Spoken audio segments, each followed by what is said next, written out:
Շարունակելով առակների մասին քարոզաշարքը, եկել ենք մի առակի մասին խոսելու, որը շատ լավ ծանոթ է ձեզ բոլորիդ։ Շատ պատմված, շատ մեկնաբանված, շատ արվեստաբանների, արվեստագետների կողմից ներկայացված առակ է, բարի սամարացու առակը։ Կարծես դժվար է նոր պատկերներ այստեղից դուրս հանել, բայց վստահ եմ, երբ մենք դատարկ անոթի նման այսօր եւս պատրաստ լինենք Աստծո խոսքը լսել եւ փորձել տեսնել, թե այսօր այս առակի մեջ, առակի միջոցով Տերը նորովի մեզ ինչ ասելիք ունի, վստահ եմ, որ Տերը հատուկ կերպով կխոսի, որովհետեւ առակը շատ հարուստ է, որովհետեւ առակը շատ արդիական է, որովհետեւ Տերը Ղուկաս ավետարանչի միջոցով իր ավետարանում հատուկ կերպով ներկայացնում է, թե Քրիստոսի գործը, ավետարանը, ինչպիսին է եւ ինչպես է այսօր մեզ կյանք շնորհում։ Եկեք ընթերցենք հատվածը, որից հետո տեսնենք Տերը մեզ ինչ ունի ասելու։ Ղուկաս ավետարան 10-րդ գլուխ 17-ից 37 համարներ, երկնքում գրված անունը։ Եվ 72-ը վերադարձան ուրախությամբ ասելով. Տեր, նույնիսկ դևերն են մեզ հնազանդվում քո անունով։ Եվ նա նրանց ասաց. տեսնում էի սատանային, որ վայր է ընկել երկնքից փայլակի պես։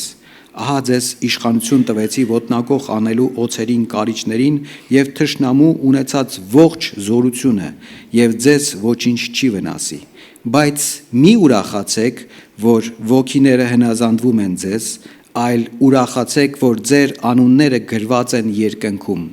Խնդրում եմ այս նախադասությունը հիշեք, շատ կարևոր նախադասություն է, բայց մի ուրախացեք, որ ոգիները հնազանդվում են ձեզ, այլ ուրախացեք, որ ձեր անունները գրված են երկնքում։ Նույն ժամին Հիսուսը Սուրբ Հոգով ցնծաց ու ասաց. գոհանում եմ քեզանից, Հայր, Տեր երկնքի եւ երկրի, որ իմաստուններից ու գիտուններից այս բաները ծածկեցիր եւ մանուկներին հայտնեցիր։ Այո, ով Հայր, որովհետև այդպես քեզ հաճելի եղավ։ Ամեն բան ինձ տվեց իմ հորից, եւ ոչ ոք չգիտի, թե ով է որդին բացի հորից, եւ ոչ էլ ով է հայրը բացի որդուց, եւ ում որդին կամենա հայտնել։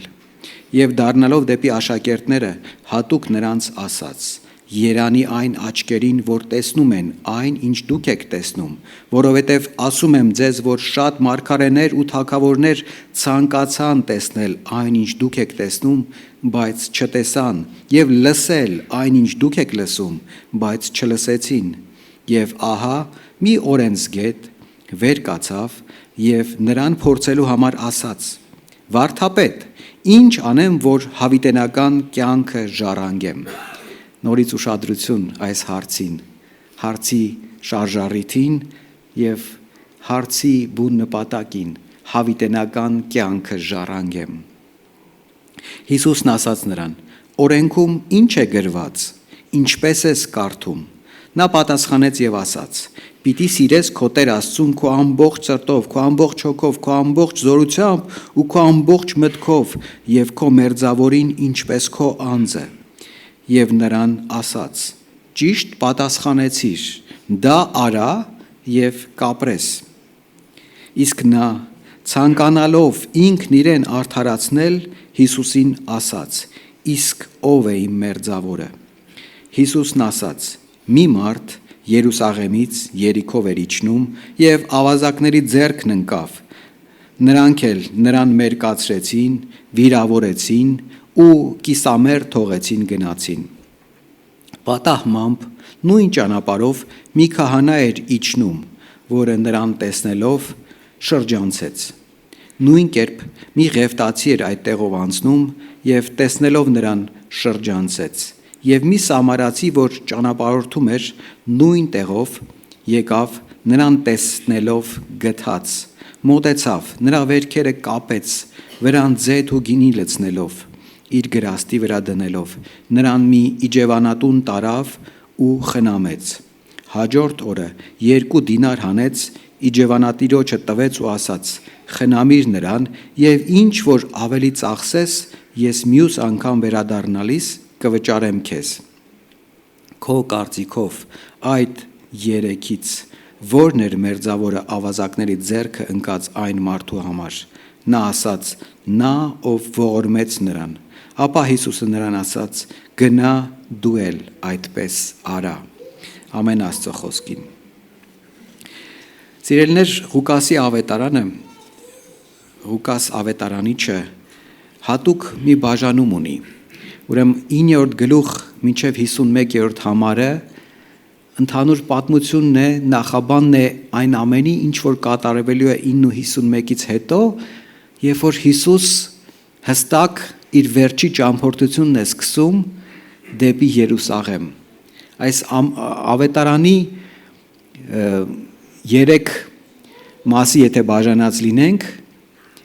մեկ զգալի մաս 9-րդ գլխից մինչև ավարտ պատմում է Հիսուսի վերջի ճամփորդության մասին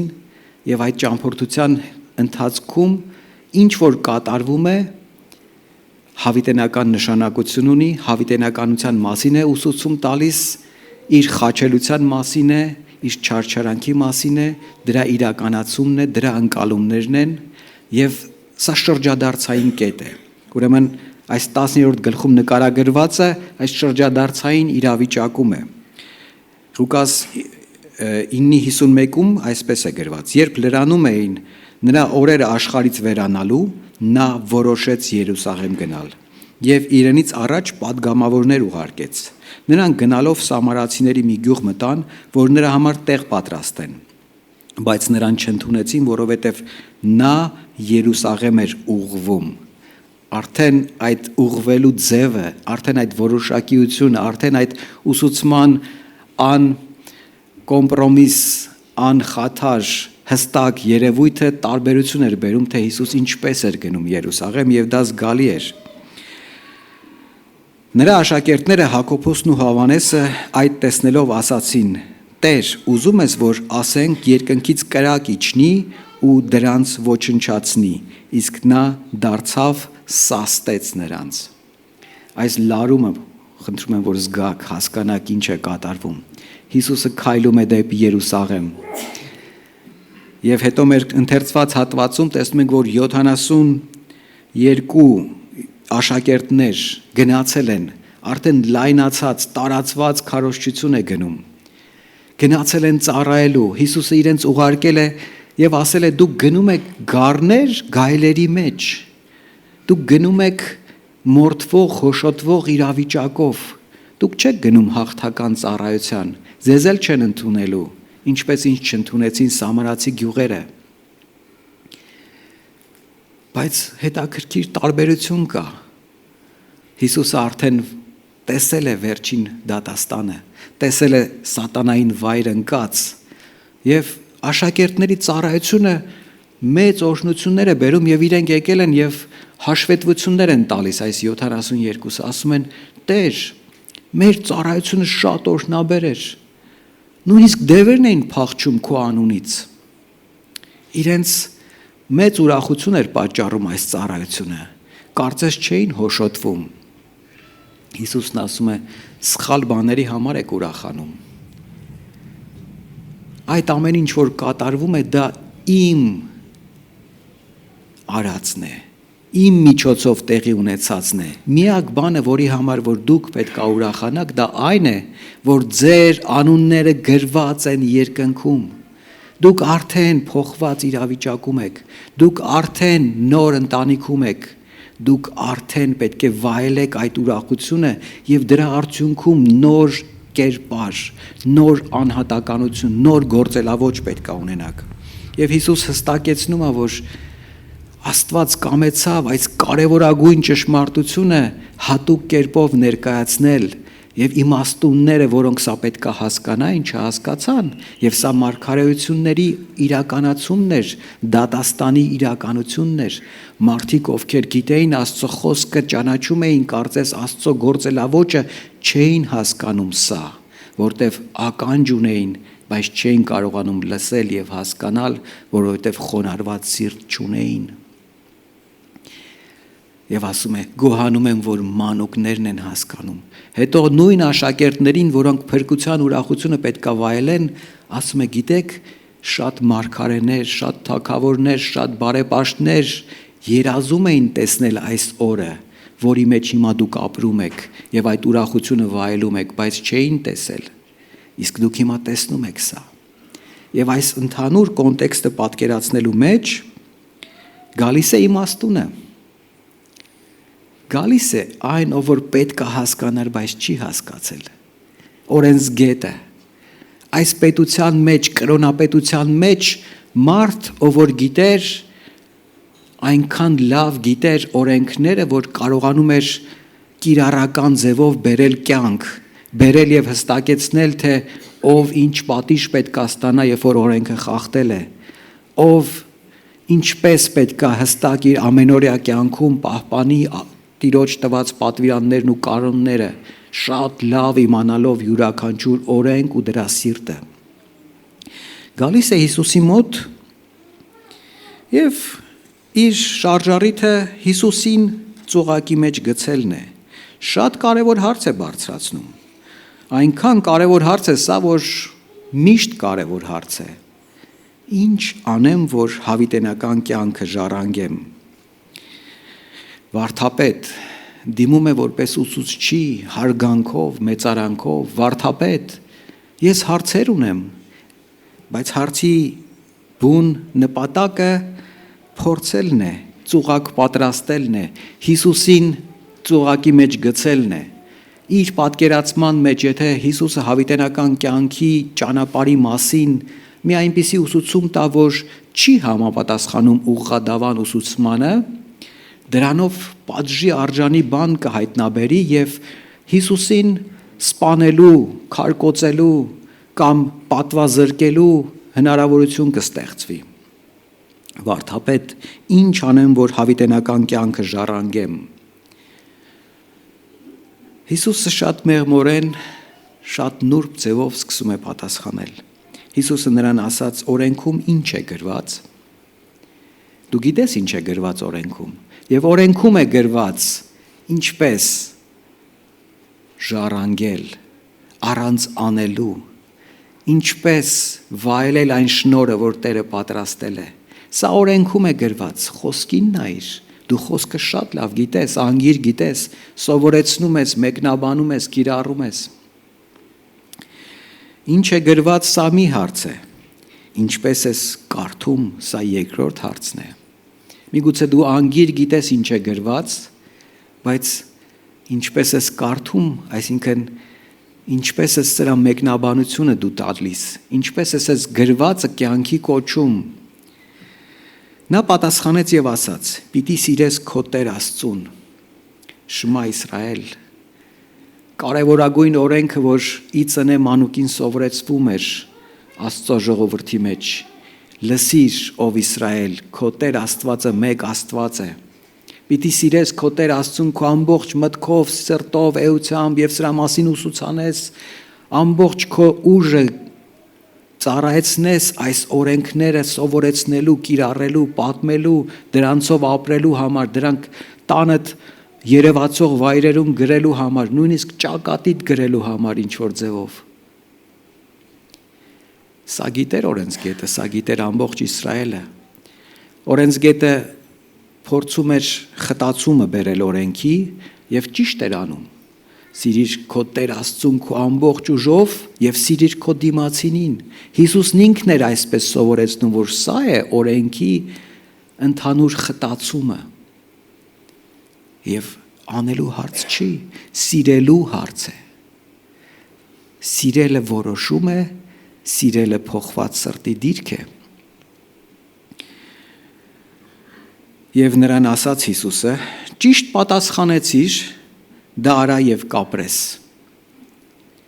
Առաջին հայացքից թվում է, թե սա գովասանք է։ Ճիշտ ես ասում, հենց այդպես էլ գրված է, բայց երկրորդ մասը պատասխանի ասում է դա արա։ Դու միայն գիտես ընթերցելը ու գիտես ճիշտ մեկնաբանությունը, բայց մնում է, որ դա կիրառես, դա արա եւ կապրես։ Դեռ հարց է հավիտենական կյանքն է, թե ոչ, բայց կսկսես ապրել, կսկսես լինել, կսկսես տեսնել ճիշտ իրականությունը։ Եվ այստեղ սկսում է նոր ծուղակ, որ արդեն ինքը իր դեմ լարեց օրենսգետը։ Իսկ նա ցանկանալով ինքն իրեն արդարացնել, որքան հետաքրքիր է եկել էր որպես օրենսգետ, որպես իրավաբան, որպես դատավոր պատժելու ուսուցչին, բայց ինքը հիմա հայտնվել է մի բարդ իրավիճակում, փորձում է փրփուրներից կախվել, ինքն իրեն արդարացնել, փորձում է արդարացումներ գտնել, ասում է իսկ ով է իմ մերձավորը, ինքն իրեն արդարացնելով ասում է իսկ ով է իմ մերձավորը, ինչու պետք է այդպիսի հարց տա, միգուցե օրենքում գրված չի ով է քո մերձավորը, միգուցե գրված չի, ինչ անեմ որ սիրեմ դիմացինիս, եթե սիրելը այդքան հստակ է, լայն է, ամբողջական է, միգուցե պետք է շատ շրջանակը փոքրացնել մերձավոր լինելու, որպեսզի կարողանամ սիրել։ Ես սահմանափակ ժամանակ ունեմ, սահմանափակ ռեսուրսներ ունեմ, սահմանափակ սեր ունեմ, դարձնեմ մերձավոր մի քանի մարդու, իմ ընտանիքի անդամներին, իմ հետ սովորողներին, իմ նման օրենքի ուսուցիչներին, լավագույն փարիսեցիներին, լավագույն ռաբիներին եւ այլը, ովքեր որ իմ կյանքը փրկեցին, ովքեր ինձ ծնունդից լավ նվեր բերեցին, այսքան ինձ դարձնեմ մերձավոր եւ իրենց փորձեմ սիրել։ Այսպիսի ինքնաարդարացման ճանապարհ ընտրեց եւ հաճախ մեզ հետ էլ է պատահում, երբ որ մենք Տիրոջ հետ զրույց ունենք եւ Տերը հենց խոսքից բխած մեզ հիշեցնում է, որ դու գիտես խոսքը, հիմա կիրառիր։ Մենք փոխանակ կոտրված սրտի դիրքով ասելու Տեր ներիր, որ չեմ կիրառել եւ ինձ զորություն տուր կիրառելու, սկսում ենք ինքնաարդարացումներ գտնել։ Ես ինչպես կիրառեմ, եթե լավ չգիտեմ, ես ինչպես կիրառեմ, եթե գործս դժվար է, ինչպես կիրառեմ, որ օրերը շոկ են եւ այլը։ Լիքը ինքնաարդարացումներ են գտնում փոխանակ բուն կիրառության։ Եվ Հիսուս էլի մեղմորեն է պատասխանում։ Շատ հիանալի մտածված, ամեն դետալ, ամեն բառ, ամեն փոխկապակցված նախադասություն ճիշտ տեղում դրված մի պատմություն է պատմում, ոչ թե ուղիղ պատասխան է տալիս, թե ով է քո մերձավորը։ Որովհետև Հիսուս գիտի, որ օրենսգետը շատ լավ պատկերացնում է Աստծո պատվիրանի ճոխությունը, մեծությունը, լայնքը, բայց փորձում է ինքն արդարանալ ու բերում է այս հիասքանչ առակը։ Ասում է՝ մի մարդ, կարևոր չի ով է այս մարդը, մի մարդ Երիքով էր իջնում եւ ավազակների ձեռքը ընկավ։ Երուսաղեմից դեպի վար էր գնում, երկար ու բարդ ճանապարհով։ Մենակ էր գնում։ Նրանք էլ նրան մերկացրեցին։ Տեսեք, որ շատ կարևոր են դետալները։ Վիրավորեցին ու կիսամեռ թողեցին գնացին։ Մերկացրեցին նշանակում է այլևս հստակ չի, թե ինքը հասարակական ինչ դիրք ունի։ Հստակ չի, ինքը իշխանավոր է,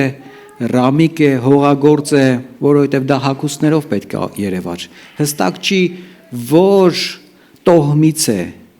հստակ չի, սամարացի է, հույն է, հռոմեացի է,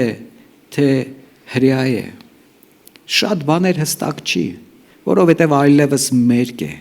հավասար է, Ադամ է, պարզ Աստծո որդի է, մերկ Ադամ է ու անօգնական է, անգիտակից է, կիսամեռ է։ Խոսքով չի կարող հասկացնել ով է ինքը, իր ակցենտով, իր լեզվով չի կարող բացատրել, չի կարող հստակեցնել, թե ինքը ով է, պարզ մարդ է։ Վիրավորեցին ու կիսամեռ թողեցին, գնացին։ Պատահմամբ նույն ճանապարհով մի քահանա էր իջնում, որը նրան տեսնելով շրջանցեց։ բառացի ասում է ճանապարհի մյուս կողմն անցավ։ Իջնում էր, ոչ թե բարձանում էր Երուսաղեմ։ Երուսաղեմը բարձրունքում է։ Երիքովը ծովի մակարդակից 200 մետր ցածր է։ Երուսաղեմը ծովի մակարդակից 600 քանի մետր բարձր է։ Ընդհանուր տարբերությունը 900 մոտավորապես 1000 մետր է դառնում։ Եվ 27 կիլոմետր կիրճերով բարդ ճանապարհ է այս ճանապարհը։ Եվ կա մի հատված, որ Արյան ճանապարհ է կոչվում, Արյան կիրճ է կոչվում։ Այդ կիրճում շատ քարանձավներ, թաքնվելու վայրեր, մութ անկյուններ կան եւ ավազակների սիրած վայրն է սա։ Եվ այդ ճանապարհով էին գնում, ավելի հարմար ճանապարհ չկար։ Հենց այդտեղ դարանակալված ավազակները կարողացան մարդուն վատ վիճակում հասցնել, ամբողջ հագուստը տանել, որովհետև հագուստի յուրաքանչյուր դետալ թանկ էր այն ժամանակ։ Ու հիմա քահանան տեսավ եւ ինքը չէր գնում Երուսաղեմ ծառայության, տեսավ կիսամեռ մեկին, ոչ թե փտած,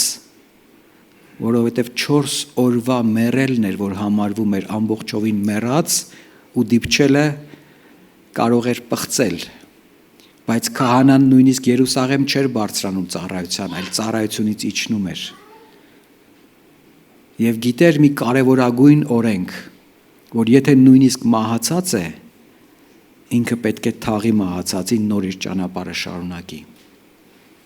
Բայց նախընտրեց հեռանալ։ Ինչու՞։ Միգուցե մտածեց, որ եթե դեռ կիսամեռ է, արյունահոսում է, նոր է սա տեղի ունեցել, ուրեմն միգուցե ավազակները մոտ են։ Հաճախ նման իրավիճակ են ստեղծում, ինչպես մենք ֆիլմերում ենք տեսել,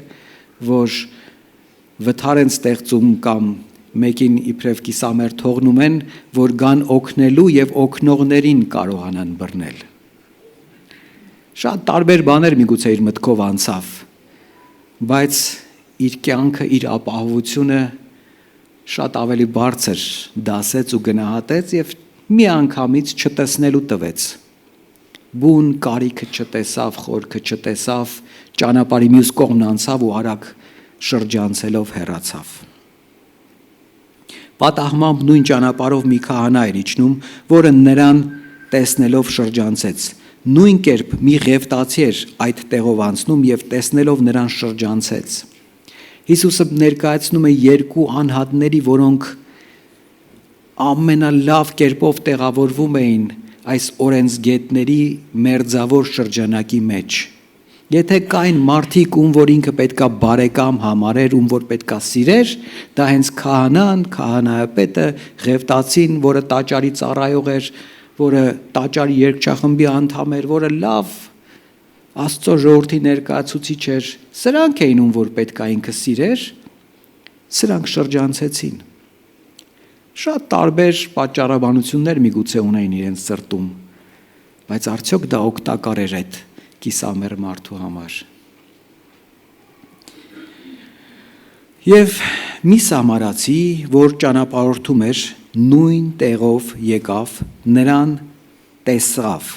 տեսնելով գթած, մոտեցավ, նրա վերքերը կապեց, վրան ձեթ ու գինի լցնելով, իր գրաստի վրա դնելով, նրան մի իջևանատուն տարավ ու խնամեց։ Սամարացին տեսավ։ Սամարացին չնայեց, սա միգուցե հրեա լինի, որտեղ այստեղ հրեական տարածք է, շատ հրեաներ կան, ինչու օգնեմ։ Տեսավ մերկ մարդու, տեսավ խնդրի մեջ հայտնված մարդու, ու էլ պատնեշներ չուներ, ենթադրություններ չուներ, սկսեց զգուշորեն խնամել, չսկսեց խոսել, չսկսեց հռչակումներ անել, չսկսեց ասել ես քեզ, այսինչի անունով հիմա այսպես, զուտ սկսեց լուր առանց խոսքերի խնամք տանել։ Ոչ էլ հետո սկսեց դրա մասին բարձրագոչ հայտարարություններ անել։ Տեսակ, դուք չօգնեցիք, ես օգնեցի։ Ոչ մի բարձրագոչ իրավիճակներ չկա։ Լռության, հանդարտության, խոնարհության մեջ իր կյանքը Աստծուն վստահելով սկսեց օգնել։ Եթե մեկը ինչ որ բան ուներ կորցնելու ավազակների տեսակետից, դա հենց այս սամարացին էր, որը ուներ կենդանի, վրան բեռ, ուներ մեջը ձետ, գինի, ուներ մոտը գումար, այդ ամենը աղբեր, ինքը տեսել էր կարիք և ծառայում էր, չէր վախենում, որովհետև գիտեր, որ ամեն բան Աստծո հոգացության ներքո է։ Եթե իր առջև հայտնվել է մեկը, անկախ նրանից, թե ինչ պատճառով է այդ մեկը հայտնվել այդտեղ, որովհետև միգուցե քահանան մտածեր, ով էր իրան խնդրում այս օրով, այս վիճակով, այս ճանապարհով անցնել, իր խելքից է հայտնվել այս վիճակում։ Թող հետը պաշտպաններ ունենար, թող մեծ խմբով գնային, իր խելքից է հայտնվել, ես չեմ օգնի իրան։ Սամարացին այդպես չմտածեց, տեսավ կարիք, տեսավ մարդ, տեսավ իր նման մեկին ու օգնեց, շատ զգուշորեն օգնեց, շատ մեղմորեն ու խնամքով, առանց խոսքերով վնասելու։ Շատ հաճախ մենք երբ որ փորձում ենք օգնել, այնքան խոսքեր ենք հետը դնում, այնքան դատավճիռներ ենք դնում, որ ֆիզիկական օգնությունից կրկնապատիկ ու տասնապատիկ ավել հոգևոր վնասներ ենք պատճառում, սիրտ ենք խոցում և մեր օգնությունը զրոյանում է, որովհետև վիրավոր ոտքը, ձեռքը, մաշկը ապակինվում է, բայց վիրավոր սիրտը շատ բարդ է ապակինվում։ Սամարացին ապակինեց թե հոգևորապես, թե ֆիզիկապես։ Տարավ իջևանատուն։ Իջևանատանը գումար վճարեց։ Այդ գումարը ըստ հաշվարկների այդ ժամանակվա իջևանատան մեկ օրվա մնալու հավասար էր 24 օրվա խնամքի գումարի։ 24 օր իջևանատանը վճարված էր այս մարդու ապրելը, այդ 2 դինարը։ Չվճարեց մեկ օրվա գումար, 2, այլ բավականին շատ։ Միգուցե 1 ամսվա, դա կախված է տարբեր իրավիճակներից։ Եվ ասեց, երբ որ վերադառնամ, ես վերադառնալու եմ, ես գնում եմ, հիմա առաջի օգնությունը ցույց տրված է, դուք շարունակեք հոգ տանել և ես վերադառնալու եմ և ինչքան որ պետք լինի նորից վճարելու եմ։ Սա շարունակական, երկարատև մտածված օգնության իրավիճակ է, ոչ թե մի բան անեմ, հետևիցս չխոսան այս պահին, հետո ինչ կլինի, կլինի։ Երկարատև, խորը մտածված և մեջը գին վճարված օգնություն է, ամբողջական գին վճարված, որովհետև օգնելով օտարականի ինքը վտանգում էր իրեն։ Եթե ինքը գնար Սամարիայում պատմեր, որ ես գնացի ճանապարհին այսպես եղավ,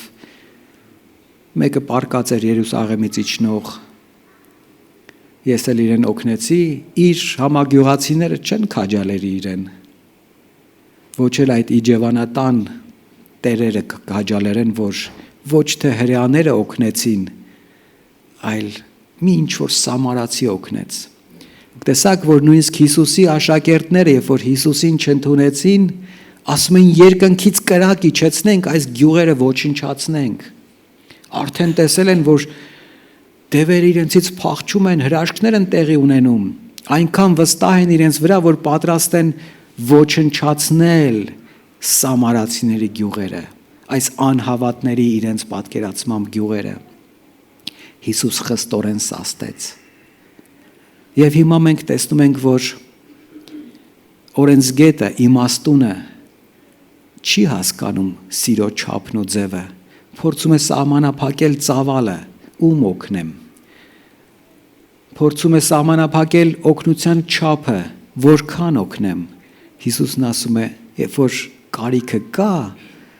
չափը փոխվում է ըստ կարիքի։ Դու պատրաստ եղիր սիրելու համար ամբողջովին նվիրվել, ամեն բան դնել, որովհետև ինչ որ ունես քոնը չի,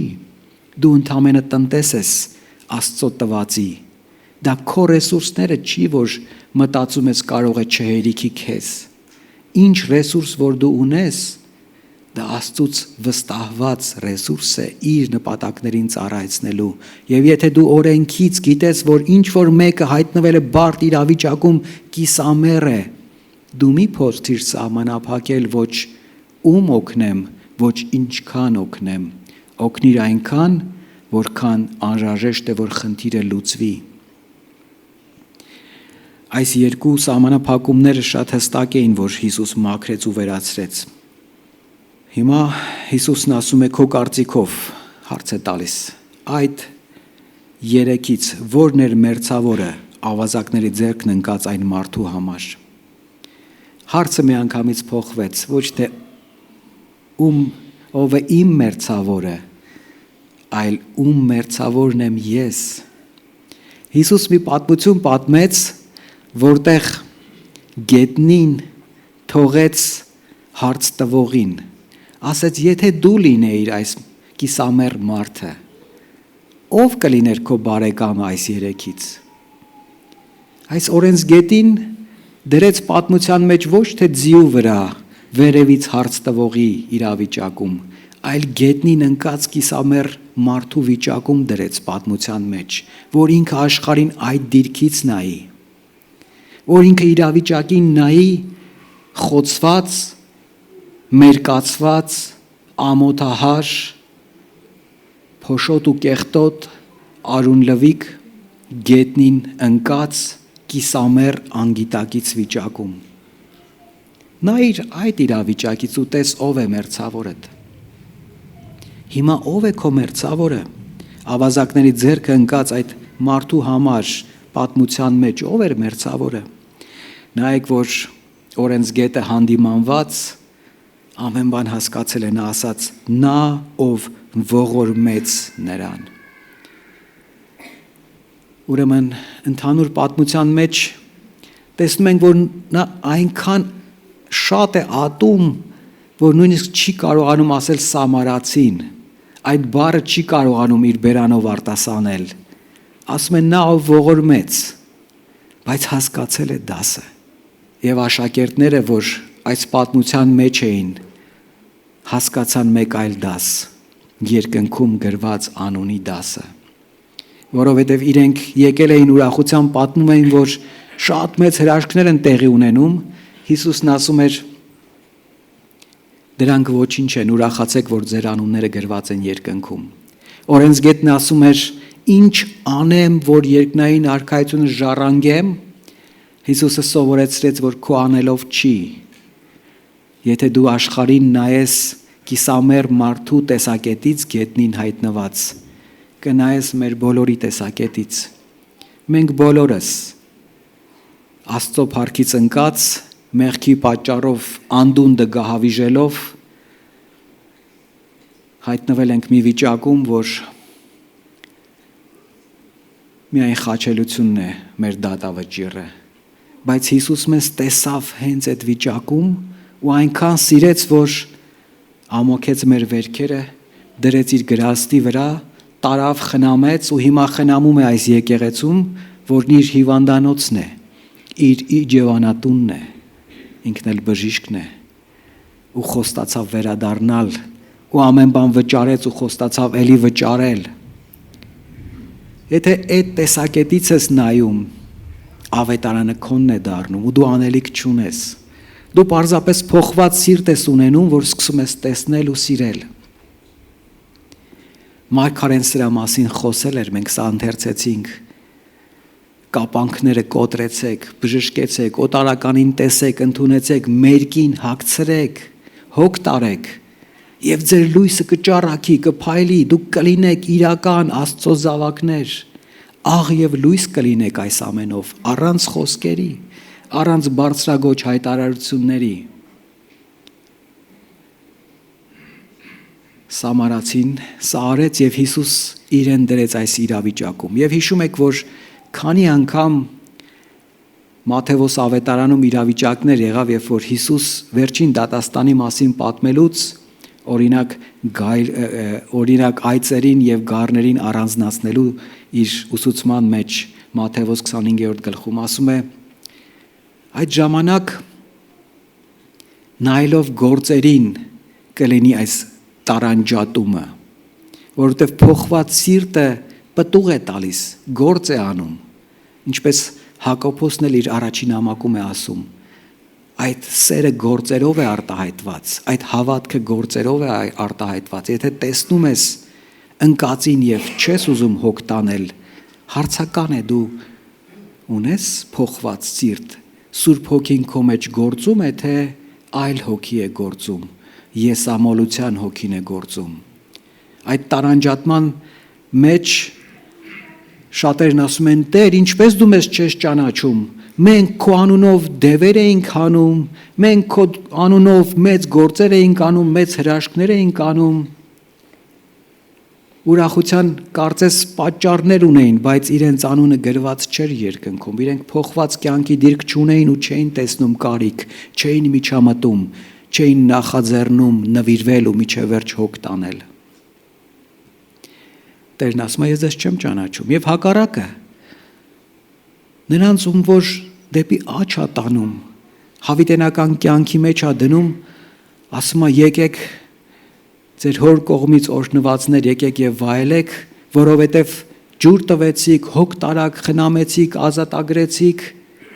Իրենք ասում են մենք երբ դա արեցինք։ Իրենք դա արել են նույնիսկ չհասկանալով։ Սամարացին օգնեց, որովհետեւ սա իր բնական վիճակն էր։ Ինքը չարեց, որ քանի որ այսպես է գրված, ինքը տեսավ խնդիր եւ իր բնական արձագանքը եղավ պատնեշներ չդնելու, ռասայական խտրականություններ չդնելու, շրջանակներ չգծելու, այլ հոգ տանելու։ Սա իր բնական արձագանքն էր եւ Տերն ասում է, այ քանի որ դուք այսպես արեցիք, ես տեսնում եմ, որ պտղաբեր եք, ձեր փոխված սրտի դիրքն է գործում եւ դուք այլ որակի անձիկ եք։ Սիրելիներ, այս սեղանը, որ պատրաստված է եւ մեզ հիշեցնում է երկնքի մասին, մեզ հիշեցնում է, որ մենք փոշու մեջ ընկած էինք ու անարժան էինք, ոչ թե որովհետև հայ էինք 1700 տարվա քրիստոնյա, ոչ թե որովհետև լավ ընտանիքից լավ գործեր ունեինք, դրա համար Տերը մեզ փրկեց ու այս սեղանին արժանացրեց, այլ քանի որ ինքը սիրո աղբյուրն է, ինքը տեսավ մեր ընկած կարիքավոր վիճակը, ինքը կիսամեռ անգիտակից վիճակում հոգևոր իմաստով մեր սրտին խոսեց, մեզ դրեց իր գրաստի վրա, մեզ տարավ դեպի փրկության ավետարանը, մեզ ամոքեց եւ իր ընտանիքի մեջ դրեց, դրա պատճառով է, որ մենք հրավիրված ենք այս սեղանին։ Սիրելիներ, Հիսուս այս պատմության մեջ ինքն իրեն ներկայացրեց։ Հիսուս այս պատմության միջոցով իր սիրո անսահման չափի մասին խոսեց, ամբողջական նվիրման մասին խոսեց եւ այս սեղանի համար ինքը իր կյանքը տվեց,